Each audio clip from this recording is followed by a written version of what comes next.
Having trouble finding the direct message option on TikTok on your iPhone? It could be due to privacy settings, age restrictions, or app glitches. But don't worry, in this video I'll walk you through how to restore the missing direct message option on TikTok. Let's dive in.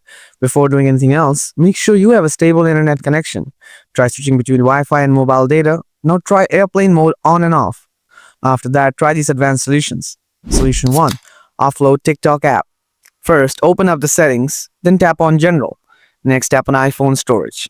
Now scroll down and find the TikTok app. Next, tap on TikTok.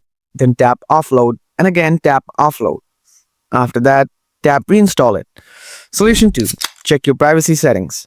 Open up the TikTok app. Now go to your profile. Tap the menu at the top right corner. Select Settings and Privacy. Then tap Privacy.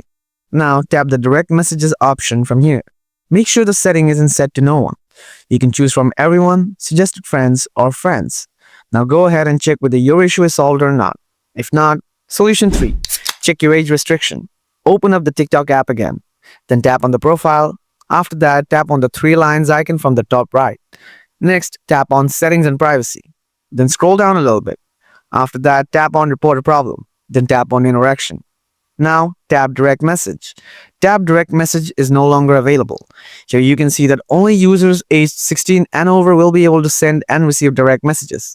So if you're under 16, you cannot send or receive direct messages. Solution 4. Update the TikTok app. Open the App Store app. Tap on the search icon below, then type in TikTok in the search bar. Now tap on TikTok. Here you'll see the Update button. If available, make sure to tap and update the app. That's how you can fix the missing direct message option on TikTok for your iPhone. I hope this video was helpful. If you have any questions, feel free to drop them in the comments. Thanks for watching.